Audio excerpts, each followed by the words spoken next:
She was a broke nanny, texting at 2 a.m., begging for $40 to save her baby. One wrong digit changed everything. The stranger who answered. A billionaire. What he did next will make you believe in miracles again. Welcome. Quick favor before we start. Hit that like button and subscribe so you never miss stories like this. Drop your location in the comments. I want to see where our amazing community is watching from today. Now, let's dive into a story that proves sometimes the wrong number is exactly right. The bathroom floor was cold against Elena's knees. 1:47 a.m. glowed on her phone screen as Miguel's screams echoed off the tile walls of her converted maid's quarters. 8 months old, and his diaper rash had become infected. The last diaper. The last one.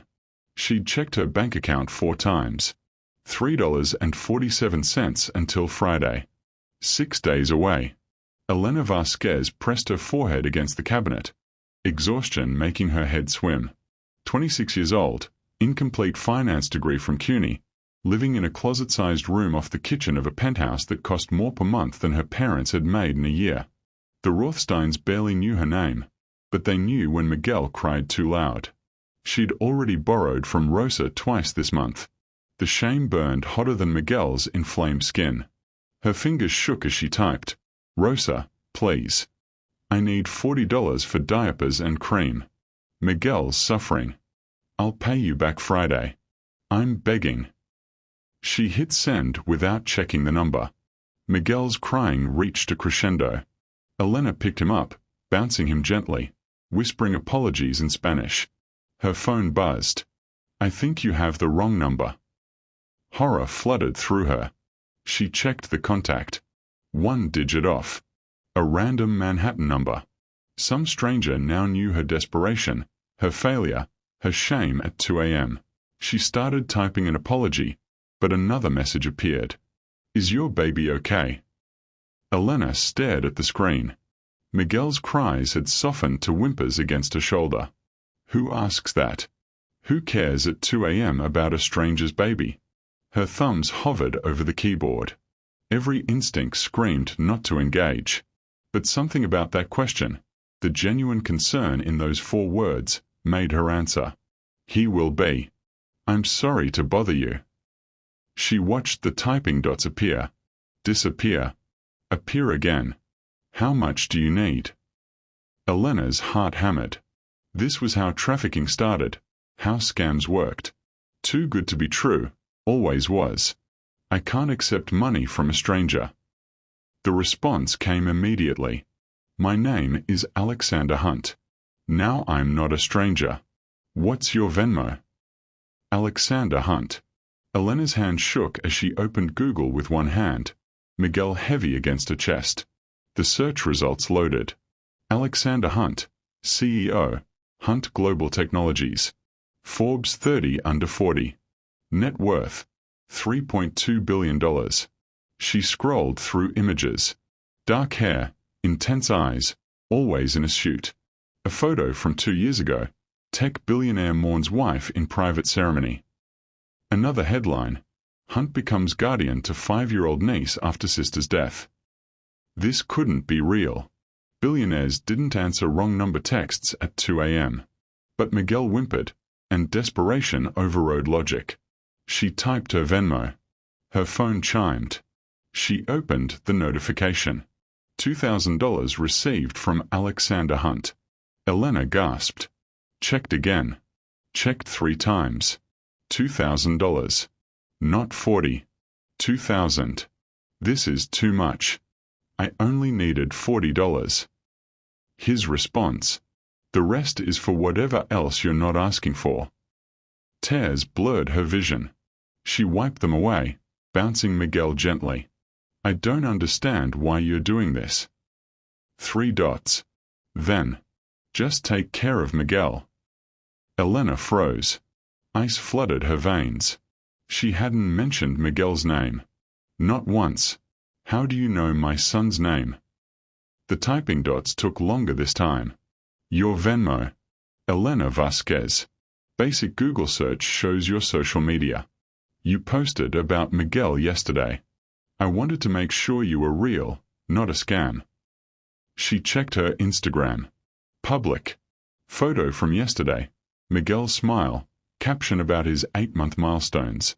She'd forgotten her account was public. You researched me. I research everything. Old habit.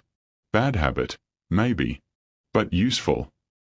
Miguel had fallen asleep against her shoulder, exhausted. Elena looked at her Venmo balance. $2,003.47. More money than she'd had in 6 months. I'll pay you back. You already did. You reminded me why I answer my phone at 2 a.m. Thank you, Elena. She sat on the bathroom floor holding Miguel, staring at her phone, wondering what kind of billionaire thanks someone for a wrong number text. At 5 a.m., she walked to the 24-hour CVS, bought diapers, cream, formula, groceries. For the first time in months, she didn't calculate every item. Didn't put things back. The cashier smiled at Miguel. He's beautiful. He is, Elena whispered, holding her son close. He really is. Thursday morning arrived with its usual chaos. The Rothstein twins, 6 years old, needed breakfast while Mrs. Rothstein snapped about organic this and gluten-free that. Miguel dozed in his carrier on Elena's back. The kitchen gleamed with appliances Elena wasn't allowed to use for her own food. Her phone buzzed. You work as a nanny? Elena's stomach dropped. Alexander Hunt. She hadn't heard from him since Saturday night. 4 days of wondering if it had been a fever dream. She waited until the twins were eating, then stepped into the pantry. How did you know? I have resources. You studied finance at CUNY. Alarm bells. This was too much. Why are you investigating me? Because I'm offering you a job. I need to know who I'm hiring. Elena's hand shook. She leaned against the shelves, Miguel's weight familiar on her back. I don't understand. Come to my office Monday. Midtown. I'm offering you a position. Her fingers hovered over the keyboard. This was insane. Billionaires didn't hire random nannies who texted them by mistake. What kind of position? Financial analyst. Entry level. Your salary history suggests you're worth more than you're being paid. Elena's eyes burned. She'd left CUNY after 3 years when her parents got sick. Then pregnant. Then Michael disappeared. The degree sat incomplete, a constant reminder of what she'd almost been. I'm not qualified. You studied financial systems and corporate auditing. You have practical experience managing complex households. You ask for exactly $40, not $400. That precision is rare. Miguel stirred against her back. Elena pressed her palm against the shelf, steadying herself. I have a baby. Daycare costs more than I make. The typing dot seemed to last forever. There's a full nursery on the executive floor. Licensed staff. Bring him. Elena slid down the wall until she was sitting on the pantry floor. This wasn't real. This was charity dressed up as opportunity. Pity disguised as merit. I don't need rescuing. I'm not rescuing you. I'm hiring you. There's a difference. 9 a.m. Monday. Ask for Simone Davis at reception. Come as you are. Elena closed her eyes. Thought of Miguel's future.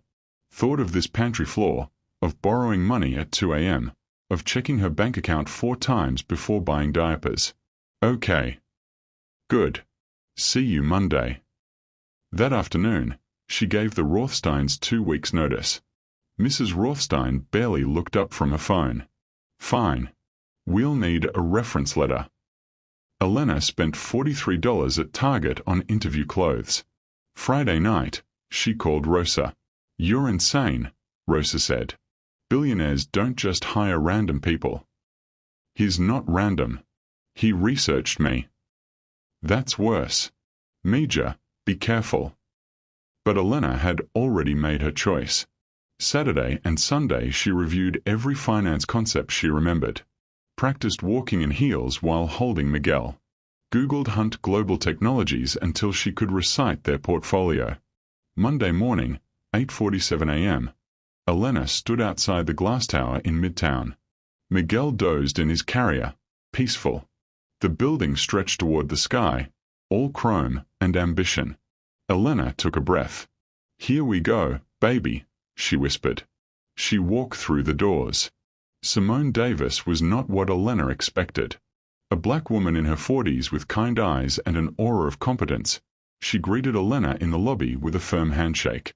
"Elena, welcome. Let's get you and this handsome man settled." The elevator ride to the 23rd floor felt surreal. Simone pointed out features like a tour guide, cafeteria, meeting rooms, mother's rooms. "Executive nursery is on 24, Simone said as they exited. "Licensed staff, ratio is 3-to-1. Miguel will be spoiled." The nursery looked like something from a magazine. Bright toys, soft mats, 2 caregivers who immediately cooed over Miguel. Elena's chest tightened as she handed him over. He went willingly, reaching for a colorful block. "He'll be fine," Simone said gently. "You can check on him anytime." The audit department occupied half of the 23rd floor. 3 other analysts looked up as Simone led Elena to a desk by the window. "Team, this is Elena Vasquez. She'll be reviewing Q3 vendor expenditures. Elena, this is James, Priya, and Marcus." James nodded politely. Priya smiled. Marcus barely glanced up. "Conference room in 10, Simone said. "I'll walk you through the systems." The first day blurred. Software tutorials, password setups, vendor databases that made Elena's head spin. Simone explained everything twice, patiently, treating Elena like a professional, not a charity case. At 2 p.m., Alexander Hunt walked through the department. Elena's breath caught. He was taller than she'd imagined, moving with quiet intensity. He glanced at a desk, gave a brief professional nod, and continued to Simone's office. No special treatment. No acknowledgement of their texts. Just normal. Elena exhaled, surprised by her relief. The first month was brutal. She woke at 5:30, was at her desk by 8, checked on Miguel every 2 hours. The vendor expenditure data was massive. Thousands of transactions, multiple formats, endless anomalies. But she was good at this. Better than good. Her eyes caught patterns others missed, duplicate invoices, suspicious timing, amounts that hovered just below approval thresholds. Simone noticed. "You flagged the TechWise discrepancy." "The dates didn't match their contract terms," Elena said. "James missed that." "Good eye." Week 3, Priya invited Elena to lunch. "You're making us all look bad," she said, but she was smiling. Week 4, Elena found a 2-bedroom in Queens. Small, but safe. Miguel's own room. Rosa visited, walked through the apartment, shook her head. "I'm proud of you, Mija. But rich people are different. Don't get too comfortable." "I'm not comfortable," Elena said. "I'm working harder than I ever have. That's what worries me." Text exchanges with Alexander remained professional. "Good work on the Q3 summary." "Thank you." Miguel settling in okay. He loves the nursery. Nothing personal. Nothing that explained why he'd helped her. Nothing that suggested this was anything more than an employer checking on an employee. Elena told herself she was relieved. Week 5, Friday afternoon. Most of the team had left early. Elena stayed late, Miguel asleep in his portable crib beside her desk. She was running final reconciliations on vendor payments when something caught her eye. Meridian Consulting Services. Small payments, always under $15,000. She pulled up their contract. No contract. She checked the project database. No projects. Her stomach went cold. She expanded the search. 22 months of payments. Always small. Always approved by the same person. Elena's hand shook as she opened the approval history. Approved by Brandon Whitmore, CFO. She sat back, staring at the screen. $4.7 million in questionable payments. Systematic. Careful. Hidden. She should tell Simone. She should encrypt everything and walk away. She should. Miguel stirred, making soft noises in his sleep. Elena looked at her son, then back at the screen. She started downloading files. Saturday morning, Miguel played with blocks while Elena built spreadsheets. The new apartment felt too quiet, like it was holding its breath. The pattern was elegant in its simplicity. Every payment under $15,000, the approval threshold that required only one signature. Projects that didn't exist in the master database. 22 months of systematic theft, hidden in the noise of normal operations. All approved by Brandon Whitmore. Elena researched him. 8 years with Hunt Global. Promoted to CFO 3 years ago. Public photos showed him with Alexander at charity events, company announcements. An older news article mentioned him giving a eulogy at Alexander's wife's funeral. Trusted friend. Inner circle. The person who would be least suspected. Elena's stomach churned. Would anyone believe her? A nanny-turned-analyst with 5 weeks of experience, accusing the CFO of fraud? She could be blamed. She could be fired. She could lose everything she'd just gained. Miguel babbled, stacking blocks. Elena watched him, thought of their new apartment, of the life she was building. Sunday night, she encrypted everything. Created backups. Wrote a summary with documentation references. Monday morning, 7:58 a.m., she sent it to Simone. Subject: urgent. Eyes only. She waited. Checked on Miguel in the nursery. Returned to her desk. Tried to focus on normal work. 8:34 a.m. Her phone rang. Simone. Elena. Come to the 47th floor. Now. Elena's hands went numb. The 47th floor was executive offices. Alexander's office. She took the elevator, alone. Watched the numbers climb. Tried to breathe. The doors opened to hushed elegance. A receptionist gestured to the corner office. Elena walked on legs that barely worked. Alexander stood at floor-to-ceiling windows, silhouetted against Manhattan. He didn't turn when she entered. You found it, he said quietly. Elena's breath caught. You already knew. He turned. His face showed exhaustion she'd never seen in photos. Dark circles, tension around his eyes. I suspected. For how long? 6 months. He moved to his desk, gestured for her to sit. She remained standing. Then why? Her voice cracked. Why hire me? Why not use your actual security team, your forensic accountants, Because Brandon was my wife's college friend. Alexander's voice was flat. After Anna died, he was one of the few people I trusted. He helped with Sophie. He knew which meetings I couldn't focus on. Alexander stopped. I couldn't investigate someone that close without proof, without someone external. Elena's anger flared hot. You used me as bait. I gave you an opportunity, and you proved more valuable than anyone I've hired in 3 years. His eyes met hers. You could have ignored it. Most people would have. Most people aren't stupid enough to accuse the CFO of fraud after 5 weeks. Most people don't have your integrity. Elena laughed, bitter. Integrity? Is that what you call being a pawn? You're not a pawn. Alexander stepped closer. You're the only person in this company with nothing to lose and everything to prove. That makes you more dangerous to corruption than any forensic accountant. Miguel was 3 floors down. Elena thought of him, of Rose's warning, of the pantry floor at the Rothsteins. What do you need me to do? Alexander's expression shifted. Something like respect. Help me take him down.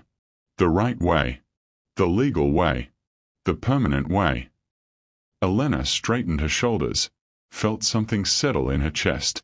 Fear. Determination. Purpose. Okay, she said. Let's end this.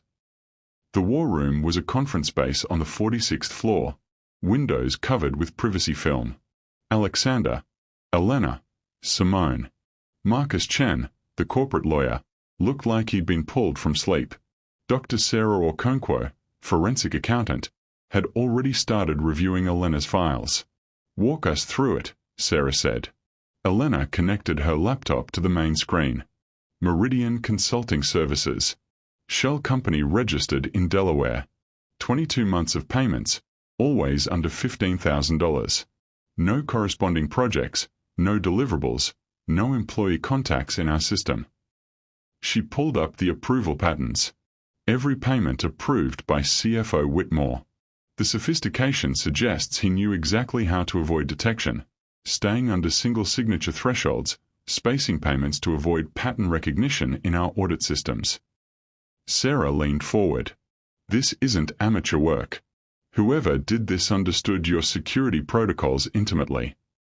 "Brandon helped design them," Alexander said quietly. Marcus spoke up. "If we move now, he'll destroy evidence. We need to flush him out, make him panic." "A fake audit announcement," Simone said. "Make him think we are closing in." "And if he runs?" Elena asked. "Then we've lost him and the evidence," Marcus said. "We have one shot." Alexander looked at Elena. "You'd need to continue normal work. Monitor his digital movements. He can't suspect." "Will he suspect a 5-week analyst?"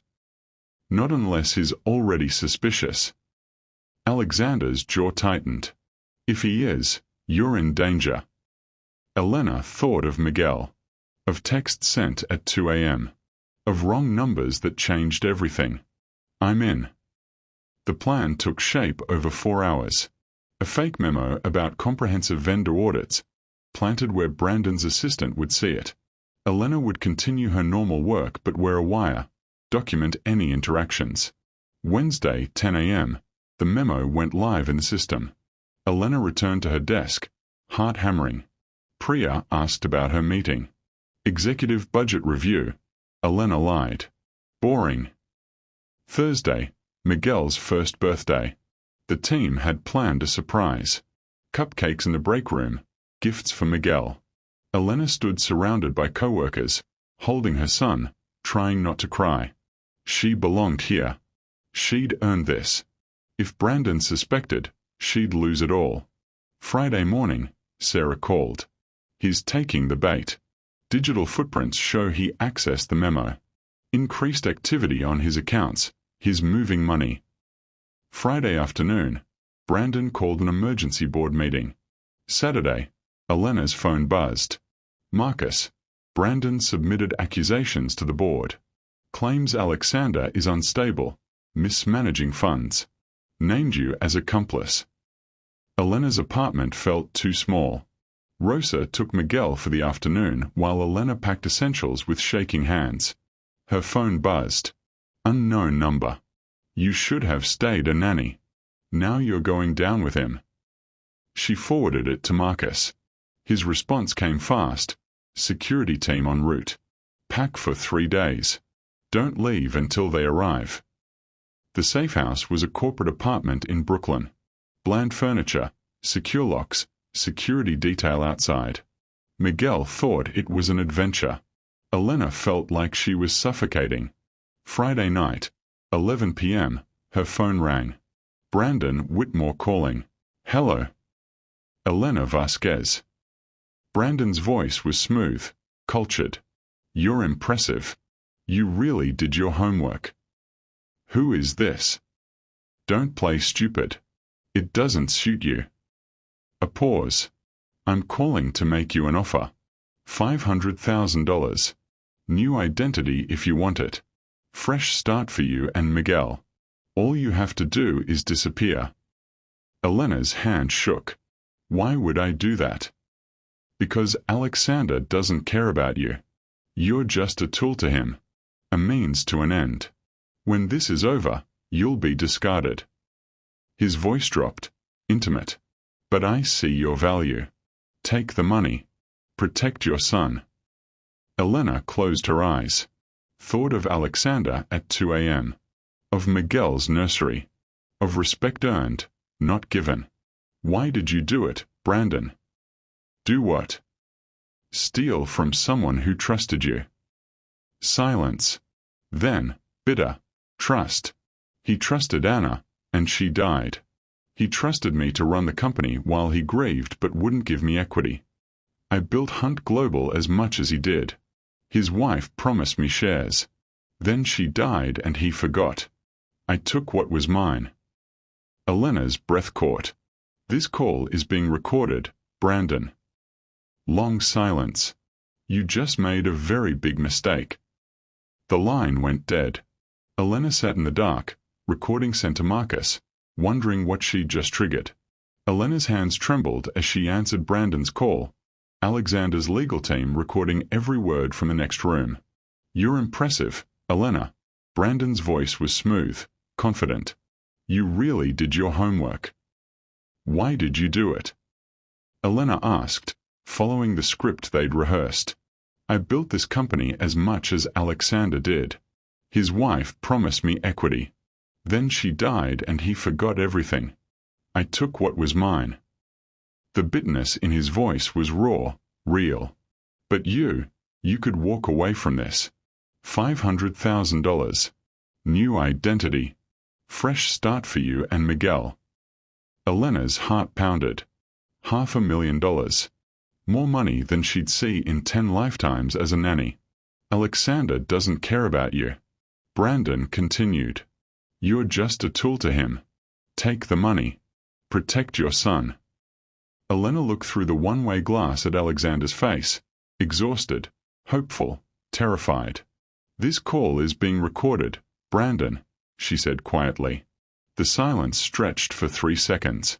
Then, you just made a very big mistake. The line went dead. By Saturday morning, everything had exploded. Brandon filed an emergency injunction claiming Elena fabricated evidence. Her face was everywhere. Tabloids, gossip sites, morning shows. Billionaire's mystery woman, gold digger or whistleblower. Worse, Miguel's father resurfaced, threatening a custody suit. You're putting our son in danger for some rich man's money. Elena broke in the safehouse bathroom, exactly where this all began, on a floor in the middle of the night, unable to breathe. The door opened. Alexander. He sat beside her, didn't speak, just present. This is my fault, he finally said. I put you in this position. I chose to fight, Elena whispered. I just didn't know it would cost this much. It won't. We are going to win. Sunday night, Alexander's legal team delivered everything to the FBI. Emails, transfers, the smoking gun. Brandon's message to his shell company saying to increase withdrawals while Hunt is distracted. Monday morning, Elena watched the news. Hunt Global CFO arrested on federal fraud charges. Her phone rang. Alexander. It's over. He's done. Elena closed her eyes. Miguel slept peacefully beside her. They'd survived. But at what cost? 3 weeks after Brandon's arrest, Elena stood in her new office. Director of Financial Oversight, floor-to-ceiling windows, her own team. She should have felt triumphant. Instead, she felt empty. The press conference had been brutal. Cameras, questions. Alexander praising her integrity and courage while standing 3 feet away like she was a stranger. The company's stock had recovered. Brandon faced 15 to 20 years. Michael's custody threat collapsed when his lawyer dropped him. Everything was perfect. Except Alexander had barely spoken to her since the arrest. Professional emails. Polite nods in hallways. Nothing. Rosa had visited last weekend, pride and worry warring on her face. You're in his world now, Major. Don't forget where you came from. But where was Elena from anymore? Not the bathroom floor texting desperately at 2 a.m. Not the maid's quarters in the Rothstein's penthouse. Not even the safe house, hiding from a criminal. She was here, somewhere between 2 worlds, belonging to neither. Late Friday night, she worked alone. Habit, Maybe. Or avoidance. You don't have to work this late anymore. Alexander stood in her doorway, hands in pockets, looking as exhausted as she felt. Maybe I'm not trying to prove anything, Elena said quietly. Maybe I just care about the work. Long pause. He stepped inside. I owe you an apology. I brought you into something dangerous. Used your skills without considering. Stop. Elena stood. Stop apologizing for giving me a chance. I'm not a victim, Alexander. I made my choices. Something shifted in his eyes. Then let me make mine. He moved closer. That night you texted me. I almost deleted it. Almost ignored you. But something stopped me. Elena's heart hammered. This isn't about gratitude or guilt or debt, he continued, voice low. This is about you. You remind me that good people still exist.